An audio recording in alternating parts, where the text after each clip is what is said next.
지난 시간에 요셉 이야기하면서 넷째 형 유다가 막내 동생 베냐민을 위해서 그 변론해주는 이야기, 총리에게 탄원을 하면서 정말 구구절절히 감정적으로 자신을 희생하는 그런 감격스러운 모습을 들으면서 총리인 요셉이 마음이 점점점 녹아내리는, 그리고 그 모습을 보면서 하염없이 눈물이 흘러내리는 모습까지 여러분에게 소개를 해드렸어요.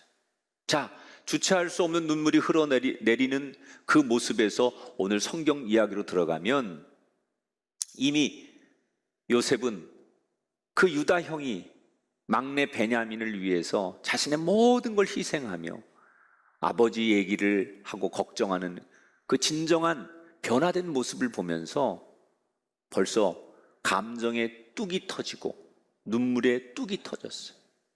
주체할 수가 없었던 거죠. 그러나 여기서 이렇게 감정적으로 모든 걸 내려놓으면 안 되니까 겨우겨우 감정을 추스리고 제일 먼저 뭘 하냐, 울고 있는 자신의 얼굴을 가리고서는 옆에 있는 수발을 드는 모든 종들을 연회장에서 나가게 합니다. 이 종들을 내보냈다는 것은 자기 형들을 배려하는 거예요. 이제 본격적으로 형들의 지난날 도단에서 자신을 팔고 나쁜 짓을 했던 이 모든 것들을 드러내야 되는 때, 다른 이방 종들이 형들의 그 추행과 과거를 알게 하면 형들이 자존심이 상할 테니 형들을 배려하는 의미에서 종들을 다 나가게 해요. 그리고 이제는 요셉의 형제들만 연회장에 덩그러니 놓여 있습니다. 이때부터는 절제하던 눈물이 소리를 내어서 대성통곡을 하기 시작하죠. 그렇게 통곡을 하며 요셉은 지난 22년 동안에 자기가 살아온 시간이 주마등처럼 흘러가는 거예요.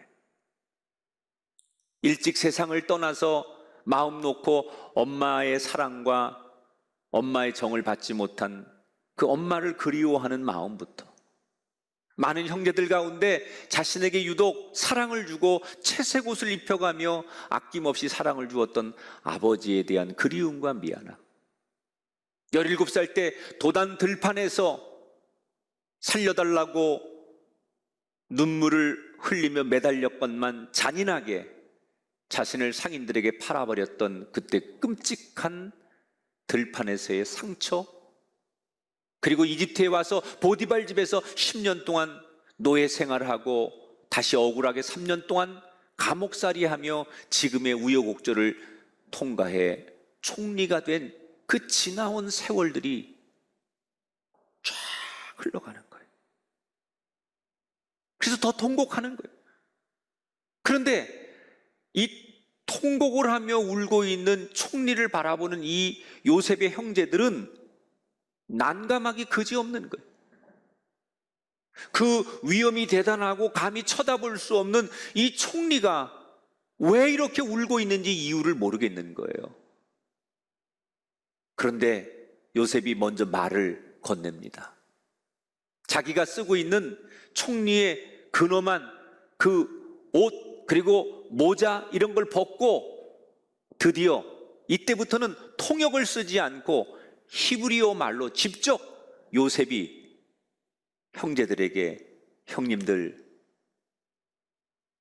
저 기억 안 나십니까? 저 요셉입니다. 그리고 먼저 자신을 드러내요. 전혀 꿈에도 생각해보지 못한 요셉이라고 하는 말에 형제들이 놀라서 이게 어떻게 된 거지 믿지 못하는 표정을 짓자 요셉이 더 울먹이며, 형님들 그 옛날 도단 들판에서 살려달라고 한 나를 상인들에게 파시던 그때를 기억 못하십니까? 그 요셉이 납니다. 여러분, 요셉을 들판에서 상인들에게 팔았던 이 사건은 요셉과 그 형들만 알아요. 아버지에게도 모르는 비밀이에요. 그런데 이 사실을 말하고 있는 이 앞에 총리는 분명 요셉이 아니면 알 수 없는 사실을 이야기하는 거예요. 갑자기 자신의 몸의 신체 일부에 점 하나를 보이면서, 형님들 이거 기억 안 나세요? 어릴 적 이 점 때문에 형들이 저 많이 놀렸잖아요. 그러면서 어릴 적의 추억을 하나하나 이야기하며 자기가 요셉인 것을 강조하기 시작해요. 그리고 첫째부터 형들의 이름을 하나하나 부르고 아버지의 안부를 묻습니다. 점점점 시간이 갈수록 자기 앞에 놓여있는 그 대상이 요셉임이 분명해지기 시작하자 형제들은 다른 생각 하나도 안 하고 한 가지의 생각으로 온몸을 부들부들 떱니다. 이제 우린 죽었다. 겁에 잔뜩 질린 형들은 요셉에게 엎드려 두 손을 싹싹 빌며 울먹이며 살려달라고 엎드려 간청을 하기 시작합니다. 이때 요셉이 울먹이며, 형님들 저는 괜찮습니다. 걱정하지 마십시오. 과거의 아픔, 그때 그 사건 다 잊었습니다. 여러분, 하나님의 은혜를 입은 사람만 할 수 있는 고백이에요. 요셉이 성공했기 때문에 과거를 용서하는 게 아니라 하나님께 은혜를 입었기 때문에 이런 고백을 할 수 있는 거예요. 진정한 하나님의 은혜를 입고 하나님의 사랑을 입은 사람은 요셉처럼 과거에 머물지 않고 그 과거를 내려놓을 수 있는 당당한 고백을 할 수 있는 사람. 한 사람 한 사람 루벤 형으로부터 일으켜서 그 형들과 얼싸안고 재회의 기쁨의 감정을 눈물로 확인하고 드디어 막내 베냐민을 일으켜 세우더니, 네가 그 젖먹이 베냐민이더냐? 내가 네 형 요셉이다. 그리고 다시 끌어안고 통곡을 하기 시작하는 거예요. 그리고 그렇게 한참 동안 울고 드디어 요셉이 이게 어떻게 된 일인지 지금까지의 모든 과정을 형제들에게 다 설명을 하고 앞으로 어떤 일이 있을지 계획을 얘기하기 시작해요. 하나님께서 이 땅에 이런 풍년과 흉년을 주시는데 지금 흉년은 앞으로도 5년간 더 지속이 될 건데, 고향에 있는 아버지와 형들을 내가 이곳으로 모셔와서 살게 할 테니 아버지를 모시고 이곳으로 오라고 자기의 계획을 이야기하기 시작해요. 사실 지금 요셉은 모든 것을 내려놓고 자기의 계획을 이야기하지만 아직까지도 형들은 어떤 마음의 불안감이 있냐면, 이 요셉이 정말로 자기들에게 보복하지 않고 다 용서를 할 수 있을까? 혹시 아버지를 데려오면 그 뒤에 복수하려고 하는 건 아닐까? 그런 생각으로 이 요셉의 이야기와 요셉의 눈치를 보면서 지금 불안에 아직도 떨고 있는 거예요. 그런데 요셉의 머릿속에는 보복이라는 거, 이런 단어는 잊은 지 오래예요. 지금까지의 과정을 보면 이 상황에선 누구든지 본능적으로 복수, 보복, 이걸 생각하는 게 당연한 거 아니겠습니까? 그런데 어떻게 요셉은 인간에게 끌어오르는 그 복수의 감정을 해소할 수 있었을까? 그것은 요셉이 형들을 안심시키기 위해서 했던 말 속에 힌트가 들어있는데 7절, 8절을 보겠습니다. 하나님이 큰 구원으로 당신들의 생명을 보존하고 당신들의 후손을 세상에 두시려고 나를 당신들보다 먼저 보내셨나니, 그런즉 나를 이리로 보낸 이는 당신들이 아니요 하나님이시라. 하나님의 하나님이 큰 구원으로 나를 먼저 보내셨습니다라는 이 말. 지금 요셉이 본능을 이길 수 있었던 것은 하나님의 큰 뜻, 하나님의 큰 계획을 주목했기 때문이라는 거예요. 물론 처음에는 요셉도 인간의 감정으로 복수하고 싶고 왜 그랬냐고 따지고 싶고 수없는 마음속에 그런 것들을 계획하고 생각했을 거예요. 그런데 언젠가부터 그런 내 눈앞에 펼쳐지는 상황들을 보지 않고 하나님의 큰 뜻을 자꾸 주목하기 시작하자 과거로 인한 슬픔, 상처, 분노, 복수 이런 것들로부터 붙잡히지 않고 자유할 수 있게 되더라는 거예요. 그러니까 사람이 우리의 관점으로 나한테 일어나는 일, 우리에게 일어나는 일은 때때로 이해가 안 될 때가 많아요. 우리의 관점으로 보면 우리의 상식과 우리의 눈으로는 내게 일어나는 일들이 도무지 이해가 되지 않고 해석이 안 돼요. 그런데 그 관점이 사람의 관점이 아닌 하나님의 관점으로 그 사건을 바라보면 하나님이 왜 그러시는지, 무엇 때문에 어떤 계획이 있는지 알게 되는 거예요. 그래서 자꾸 사람의 관점이 아닌 하나님의 뜻과 하나님의 계획과 하나님의 관점으로 보는 훈련이 필요하다는 거예요. 여러분, 이게 어떤 결과를 가져옵니까? 요셉은 자기 가족들만 겨우 살리려고 했지만 하나님은 가족들만 살리는 게 아니라 이것 때문에 이스라엘 민족을 살리세요.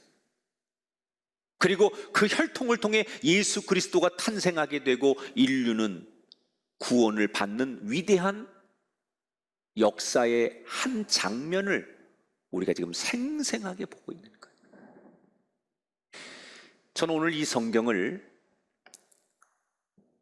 여러분에게 한번 이렇게 보기를 제가 제안해요. 설교자로서. 지금 우리가 오늘 이 사건을 요셉과 그의 형제들의 관점에서 계속 보고 있는데 이 사건을 다른 사람의 시각으로 보면 어떻게 해석이 될까? 특히 요셉 주변에 있는 이집트의 사람들, 이집트의 왕은 이 사건을 어떻게 볼까? 한번 그렇게 봤으면 좋겠어요. 자, 요셉이 자신의 종들을 다 물러가게 하잖아요. 근데 이제 종들이 굉장히 당황해하는 거예요. 여러분, 이집트의 총리 정도면 아주 정말 굉장한 질서정연한 경호와 비서진들이 달라붙지 않겠습니까? 이런 경우는 없습니다. 너무 중요한 사람의 신변을 보호하는 것이 자신들의 일인데 다 물러가라니요. 저 이방 양식을 구하러 온 상인들과 이렇게 같이 있게 하는 건 대단히 위험천만하니까 그렇게 할 수 없는데 워낙 요셉이 단호하게 다 나가라 라고 하니까 자리를 비우는 거예요. 그런데 놀라운 사실은 밖에서 대기를 하는데 안에서 총리의 대성통곡이 들려오잖아요. 자기들이 알고 있는 총리는 지금까지 아주 젠틀하고 개인적으로는 참 인간미가 있으면서도 어떤 일을 할 때는 공적인 데서는 철저한 모습으로 살아왔던 그런 모습의 총리인 줄 알았는데 이렇게 엉엉 소리를 내며 통곡하는 소리가 자기들에게 들려올 때 이전에 보지 못했던 주인의 모습 속에 많은 종들이 당황해합니다. 결정적으로 이 통곡 소리가 얼마나 컸는지 옆에 왕이 있는 왕궁에까지 이 통곡 소리가 들리니까 왕이 도대체 어떻게 된 일이냐고 알아보라고 하니까 신하들이 보고를 하죠. 어릴 적에 헤어졌던 형제들을 만났는데 너무 기뻐서 흘리는 눈물과 통곡 소리랍니다. 여러분, 이때 파라오 왕이 이 얘기를 듣고 이 사건에 개입을 합니다. 뭐라고 하느냐, 신하들에게. 그래? 그렇게 경사스러운 일이 있다면 어찌 우리가 가만히 있을 수 있겠느냐? 그 총리의 가족들이 고향에 있는 아버지를 모시고 와서 이 땅에서 편안하게 살 수 있도록 모든 국력을 다 지원해서 최고의 국빈을 모시도록 왕의 명령으로 모든 특혜를 제공하기 시작해요.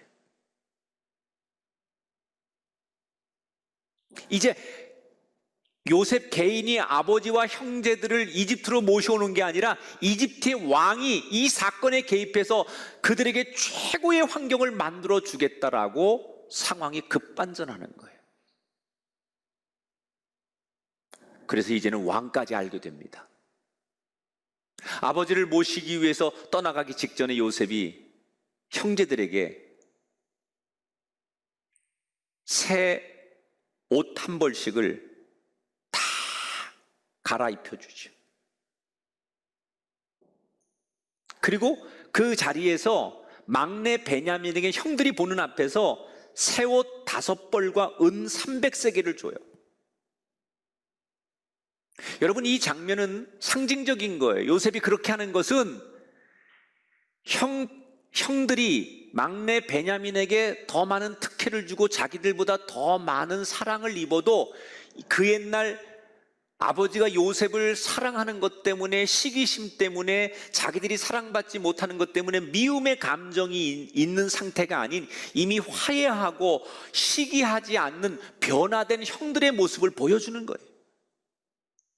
전 또 하나 이 성경에서 제가 뭘 해석하냐면, 베냐민은 제일 약자예요. 젖먹이 때 형과 헤어져서 배다른 형제들에게 미움을 받으면서, 그래서 아버지가 더욱더 보호를 했겠죠. 어쩌면 누구보다도 고난의 세월, 서러움의 세월을 살았던 약자가 베냐민 아니겠습니까? 그런데 그 고난과 약자로 살아왔던 그에게 최종적으로 더 많은 보상을 주는 것, 고난 뒤에 찾아오는 보상을 성경은 영적으로 우리에게 말씀하고 싶은 거예요.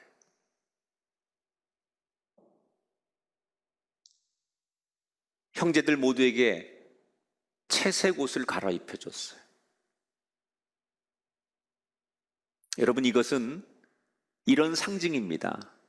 22년 된 도단 들판에서 아버지가 요셉에게만 입혀주었던 그 채색 옷이 꼴보기 싫어서 그 옷을 벗겨서 구덩이에 던지고 상인들에게 팔아버리고 그 채색 옷을 동물의 피를 묻혀가지고 아버지에게 가서 요셉이 들짐승에게 잡혀 먹힌 것 같다고, 죽은 것 같다고 그 채색 옷을 내던졌던 그 형들, 자신의 몸에 입고 있던 옷을 벗겼던 형들에게 이제는 요셉이 뭘 해요?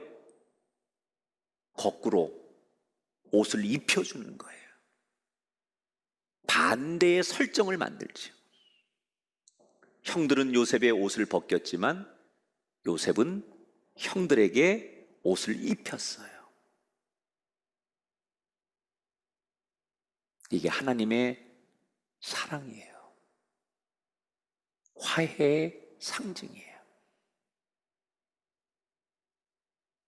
그 옷을 갈아입혔다는 것은 지나간 과거, 우리끼리 앙금 이런 거 다 벗어버리고 새롭게 출발하자. 하나님의 은혜로 우리가 앞으로 가야 할 이제는 용서와 화해를 통해서 새로운 시대로 나가자라고 하는 출발, 새로운 미래에 대한 상징을 이 옷을 입혀주는 것 속에서 담고 있는 거예요.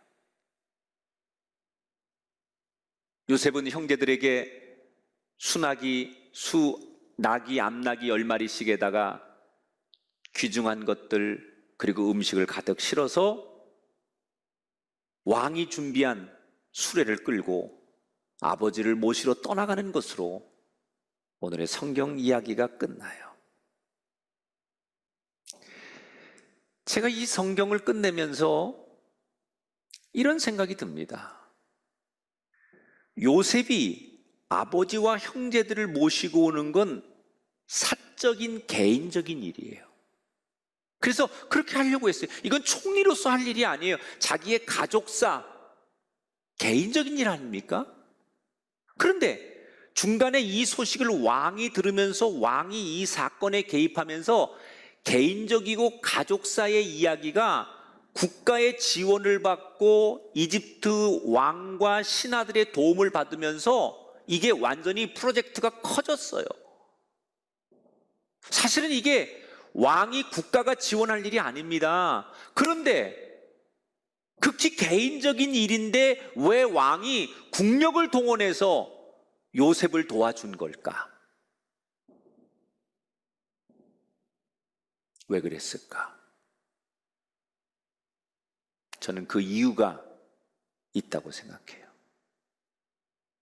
왕이 보는 요셉은 어떤 사람이었느냐?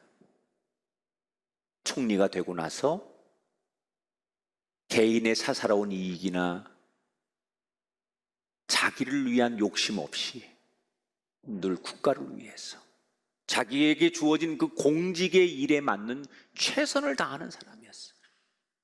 조금이라도 자신의 욕심을 채우거나 자신의 이익을 생각하지 않고 주어진 그 공직의 일에 주어진 그 자기의 자리 앞에 최선을 다하는 모습을 왕은 늘 봤던 거예요. 그래서 하나라도 더 해주고 싶었던 거예요.